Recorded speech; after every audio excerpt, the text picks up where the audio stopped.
Welcome to SML Total Access, where we break down news, predictions, and more in our Madden League.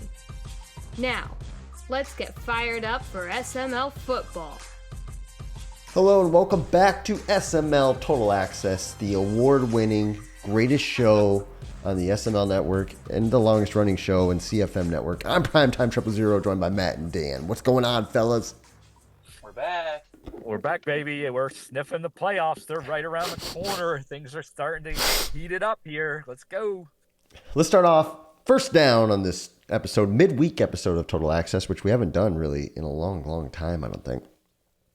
First down, commentary etiquette. Commentary etiquette. It's becoming a thing I've gotten some DMs about. I've chatted with some guys about in private.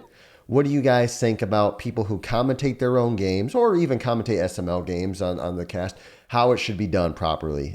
Matt, we'll start with you.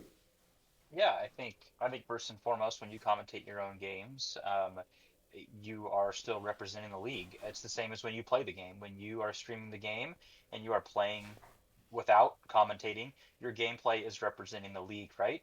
How many times have we been in chat and seen somebody who says, "Oh, how do I join this league?"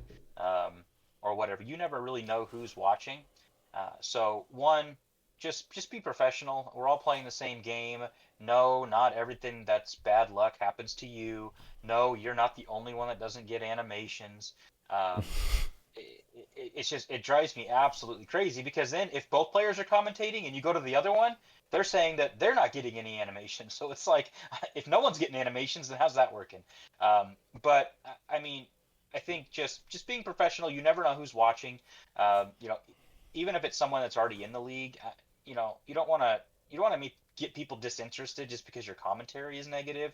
We're all playing the same game, and no one's forcing anybody to play the game. So if you don't like the game, you don't have to play it.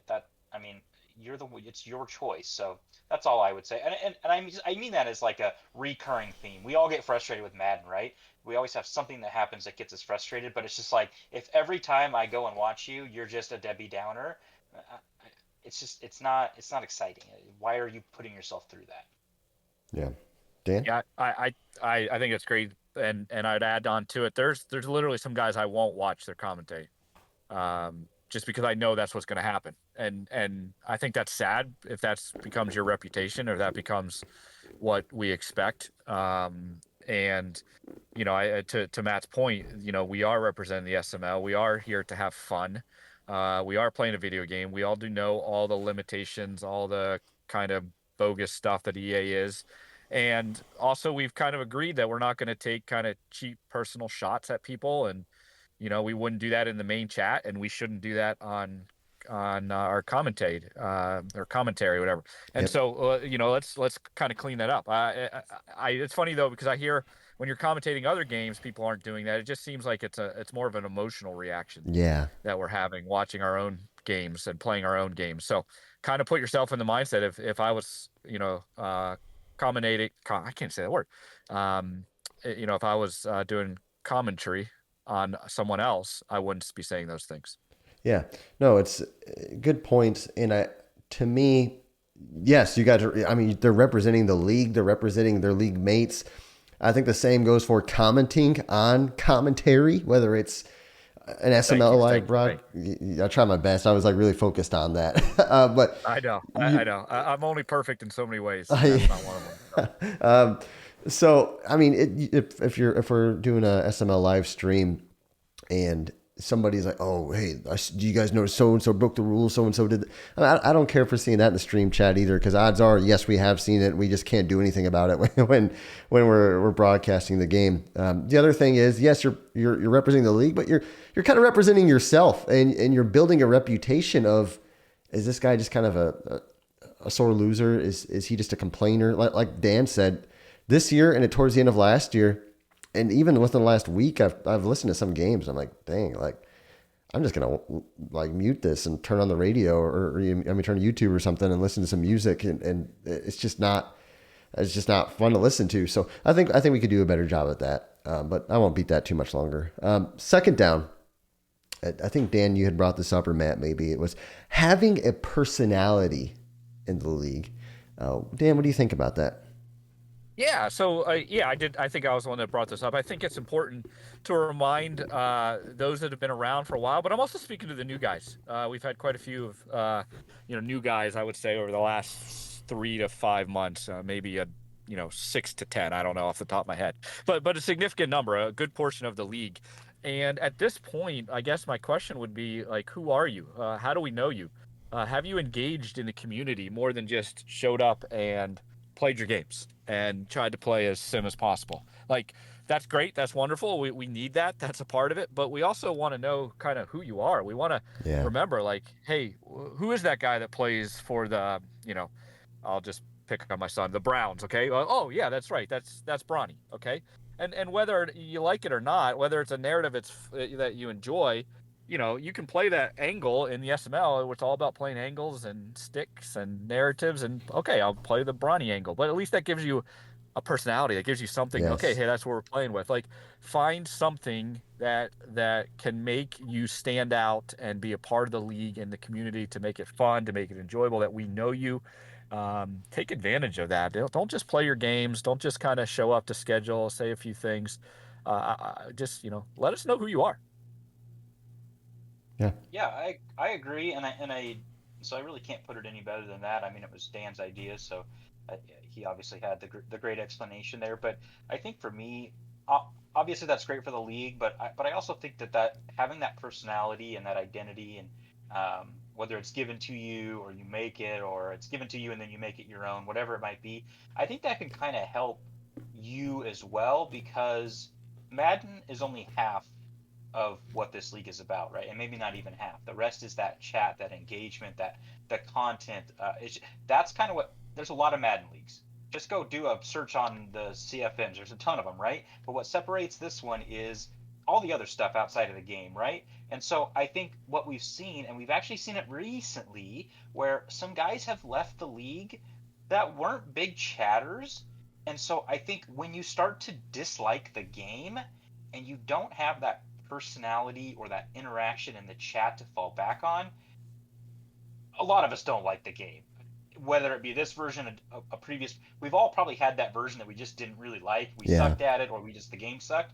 But you can lean on the chat, right, and the content to carry you through the cycle. When you don't have that personality and you're not engaged, and then you don't like the game, you split. And then, well, what happens the next year when you like the game? You want to come back. So I think it goes both ways, and it can have that personal benefit when you have that personality, as well as a league benefit too. Yeah, Matt, you stole my thunder there. I was going to say, if you have a personality and if you're engaged in the community, that's what's going to get you through those losing streaks, those hard times, those tough times. And when you have or pick your personality, and I urge this for all SML members, even the longest terms and the highest ranked members, when you evaluate yourself as a chat member, because we all probably have a personality in chat that isn't quite how we act in real life to a certain extent. Try not to be the sourpuss. Try not to be the Debbie Downer, the constant negative guy. I mean, try to spread some positivity. And if you have to create a personality, I mean, there's some people who are just true to who they are and they're honest and they're respectable. Matt is an example. He's just kind of who he is. And there's some people who just kind of fake a personality and they try to be kind of known as like this wise, all-knowing person like Dan, and he's really not. But that's what his shtick is, and it's fine that he tries to be like that when he's really not. But everybody loves Dan for trying to do that. So that's just my opinion on it. Nice try. There's the shot. Let's move on to third down. Playoffs, they're here almost. Guys, what is going on with this playoff push? Matt, we'll start with you. Yeah, gosh, I almost want to pull a bean here from I think it was last night, where he said, NFC, I don't care about you, you don't exist, and then he focused on the AFC. I kind of want to do that, and then I was like, nah, that's not fair. And then I looked at the standings, and I thought, well, I don't really have a choice. It's not interesting over there. Noel's the only interesting person sitting at the 8 seed with 8 losses, because the 7 seed, NYT, has 7. But Noel, I think, is out of town, so that's not exciting anymore. You've got the Vikings and Mike at 9 losses. I don't see them running the table. So the NFC is very, very boring. So I'm going to go over to the AFC, and we got a little bit of a race here. We've got what, 4 guys that can kind of weasel their way in here. We've got Doink, Brawny, Gutta, and Colt. I think it's going to come down to Doink and Brawny. Doink's got the 1 game lead. I think Brawny's probably on the outside looking in. But what I'm looking at right now, and I said it in chat just a few seconds ago after Tiny lost a game and no one talked about Tiny. They just talked about Prime and Dan. Dan didn't even play, or Tiny. But Prime is the 1 seed, Dan is the 2 seed.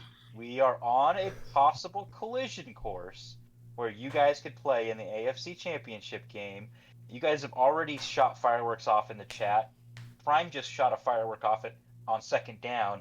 So that's what I'm looking forward to. But I think your big spoilers, QP in the 5 seed, and then AJ. I don't think AJ's being talked about enough. He is using that Chiefs team better than anybody we've seen since Prime had them. He's explosive on offense. The Chiefs have been like a curse in this league, where nobody's really done anything with them outside of Prime. And he stumbled a little early, but he is just on fire offensively. AJ can beat anybody in this league, including the 3 of us in this room. So watch out for him. Yeah, I think there's some interesting things on the NFC side, just as far as matchups. You look at who's going to be the 1 seed. Is it going to be Straw? Is it going to be Dump? I looked at NYT's schedule. He's got 2 really losable games. So you could look at a 7th seed being 8 and 9, and maybe one of those other guys catches that. So there's a little intrigue there. Definitely on the AFC side, though, you got the heavyweights. No matter who gets in, it's gonna be a bloodbath. And what's gonna be wild about it is you've got elite players, you've got unique styles within AJ and Matt as 2 polar opposites. I would love to see an AJ Matt game, just to see kind of which one's gonna bend. Is it gonna be the offense or is it gonna be the defense? I still got 2 tough games left, and so I'm not by any means thinking I can get the 2 seed. I think Prime locked up the 1 seed. I think that's over now. Oh wow, really?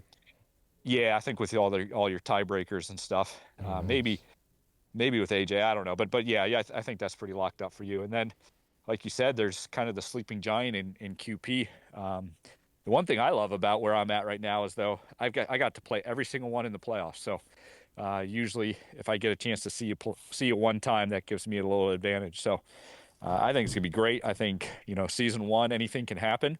But you kind of look at the way this is shaping up, and it's going to be an epic, end of the season, and we're ready to roll. Yeah, no, I agree. And playoff time, obviously, always my favorite time of the year. We get people in the booth and commentating games, and it's always fun to see.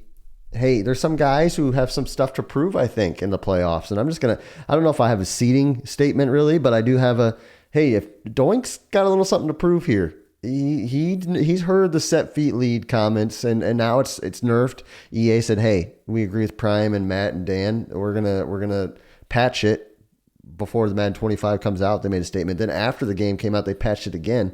So he's trying to prove something. The young Hertz is trying to prove, "Hey, I'm not just my dad's shadow. I'm my own person." QP, he's been a little quiet, I think, this cycle. Kind of up and down, just hasn't really, I don't know, maybe he has and I haven't noticed, but just hasn't really quite had that signature win yet. Bean is gaining steam. AJ's back. I called him the next big thing 2 cycles ago. Dan, just typical cycle. Myself, obviously, trying to prove something. The whole NFC, I mean, you look at Dump trying to prove something, Straw trying to win his first Lombardi. There's a lot of guys with a lot of storylines, and I think it's just a fun period of time. And Paulie still with those Giants. He took those Giants. He's the number 5 seed right now. I think he's clinched a playoff spot. I'm just saying, him and D Muse, watch out for those 2 guys. They both have a strategic mindset. And I think one of those guys are going to make the Super Bowl very early this cycle. Watch out for that.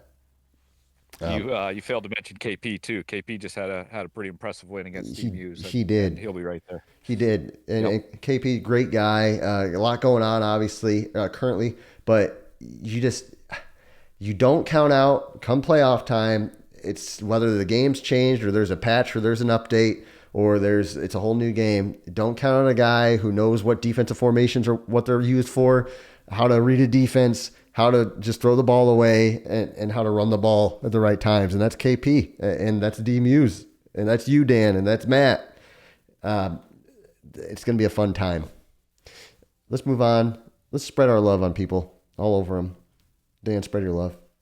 Yeah, I want to spread my love on Tiny Titan, man. He got thrown into a little bit of a Cold War. He's kind of a little bit Vietnam here.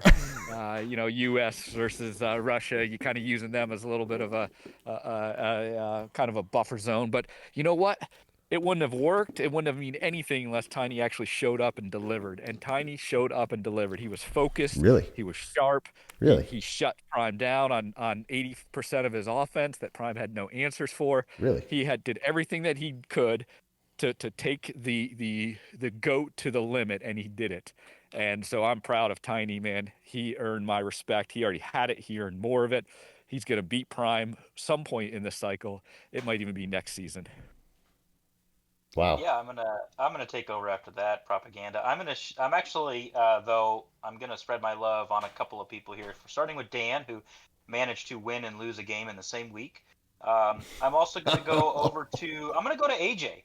Look, AJ kind of had a really big struggle last cycle with, couldn't find a quarterback. Got one from Colt, I think. Didn't like Joseph Short, I think was his name.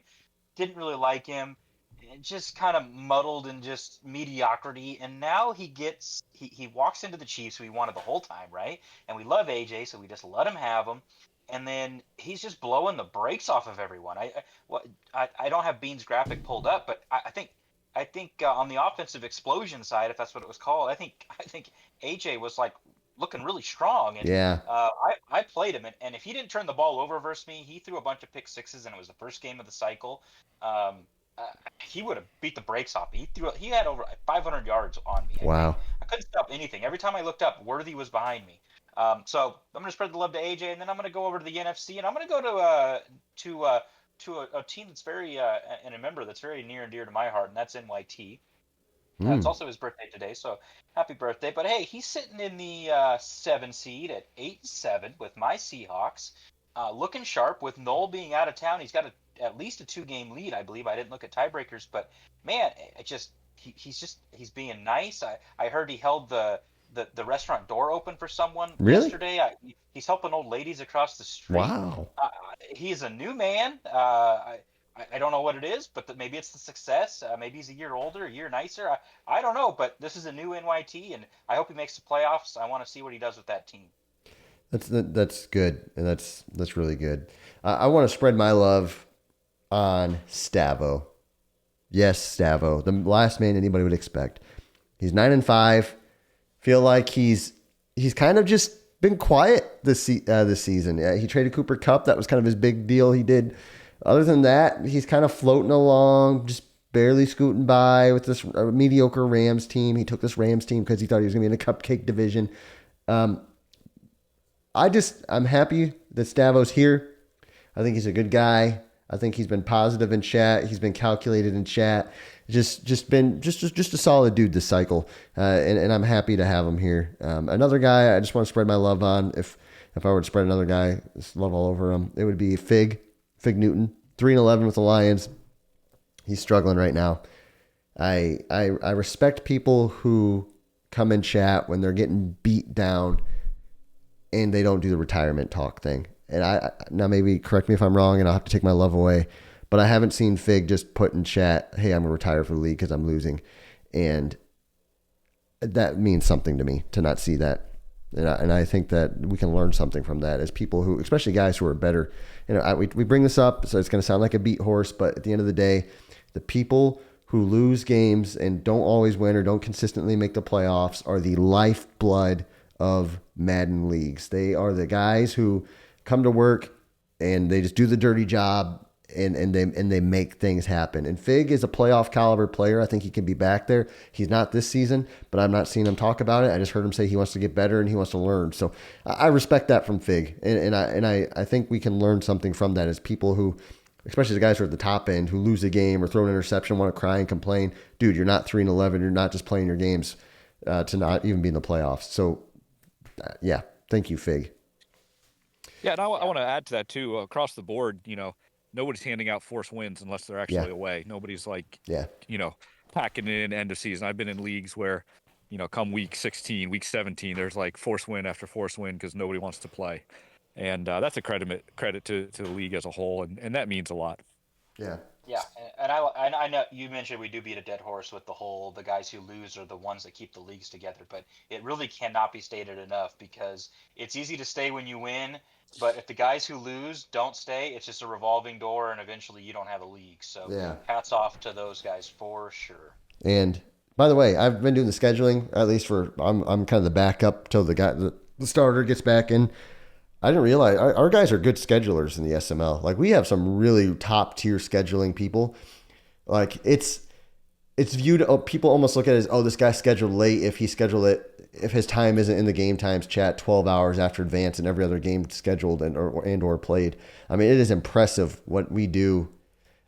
Top notch scheduling in the SML, and I would argue that I would have to see it. I haven't been in a whole lot of other leagues, but I doubt it's that way in other places. Let's move on to the extra point. Matt, what's your 5? Yeah, let's talk about some winners. We just talked about losers keeping it together, but let's talk about some winners here in that transition. At number 5, I've got Straw.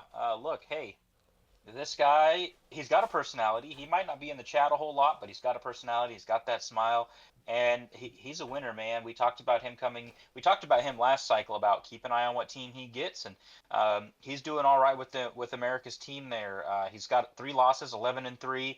His most recent loss, he lost to Paulie and he lost to Dan. No shame there. He avenged the Paulie loss, but he just lost to Carolina, 24-21. It happens, but I'm going to keep an eye on how he did against Tampa Bay today. I think they already played. And then his last 2 games are against Woods and Torque's replacement Grimm. I want to see how he finishes the season if he gets over that was just a blip in the radar. At number 4, I've got AJ, and I kind of battled between AJ and Straw on who I wanted in the 4 and the 5. Straw's got the pedigree, right? He's been in the Super Bowl. He's won and won and won. But AJ, man, this guy's winning with style, dude. He's got number 1 in points, number 2 in yards, number 2 in passing yards. I mean, he's just out there doing if you looked at this Chiefs team on Neon, and you envisioned how they play, he plays with them like that. The high-powered offense. He lost his first 2 games of the season. He then ran 10 in a row and lost a 3-point game to QP. And now he just beat Bronny. I mean, wow. He doesn't really have that signature win outside of the QP win, which was week 4, which is a signature win. I don't want to take it away. He did beat Dom pretty bad, but I want that signature win. He's going to avoid Bomber, but he's got Dan next week. I really want to see what he does against Dan. Yeah, me too. As he gets playoff ready. I'm high on AJ. If he's a stock, I'm buying. At number 3, someone who is quiet that normally isn't, Dump. And I don't know if that's a good thing or not. I think it might be bad. Yeah. Dump's not puffing his chest. He just threw for 6 touchdowns and he only threw the ball like 12 times. I don't know what the hell happened in that game, but he's not puffing his chest. He's low key. He's dominating people. He is 2nd in points. We just talked about AJ being 1. Dump's right behind him with that Bears team, which is only going to get better. He's got Fig. He's got NYT, and he's got KP. Mm-hmm. I want to see him finish strong. He's already in the playoffs, chance for a 1 seed. Watch out for Dump in the NFC. He's your problem. Number 2, I've got Dan. Hey, what can you say? He's a winner. Great defense, great offense. He's got that identity, right? We talked about this the last show we did. A lot of people don't have that identity yet. It takes time to find the identity. I think Dan has found his identity on both sides of the ball. Might not have the game figured out yet, but knows what he wants to do on both sides of the ball. Step ahead of everybody. He just mentioned he's going to have played everybody that is going to make the playoffs in the AFC. That repetition is good to be able to see everybody. Watch out for Dan. And then number 1, I mean, it's Prime, and I don't think anyone would disagree. He's the only one with 1 loss. Nobody even has 2 losses. Little blip there against Bean, who said it was his Super Bowl, and Bean has a history of knocking off the undefeateds. That was a Prime. You know, I didn't see the first half, but it sounds like you gifted him 2 or 3 scores with interceptions. So yeah. I'm curious how all 5 of you finish the season. I think that's going to be indicative of how the playoffs are going to go. You don't want to limp in, especially season 1, where you might not be confident. We just had a new patch, which sounds like it changed things without being announced. So that's my 5. I'm confident in it, but I think any of you 5 have a chance to make some noise in the playoffs here. Good list. Good list. Good list. Good list. You left yourself off, Matt. Though I know you got to play that angle, but I think you're definitely top 5. I think what you're doing with defense and Henry is it's against the norm right now for sure, and you do it to an exceptional level. You talk about identity. You got your identity, so I would have to sneak you in there somewhere as well too. Yeah. Well, I've got more losses than everybody on the list, so I didn't throw myself in. And I respect that. Just honesty. I respect that. Guys, that is SML Total Access. I'm Primetime 000. That was a Matt 5. That is Dan and Matt, 2 icons in our league. Thanks for listening. Thanks for watching. Have a wonderful day. Go Colts. Go Tiny.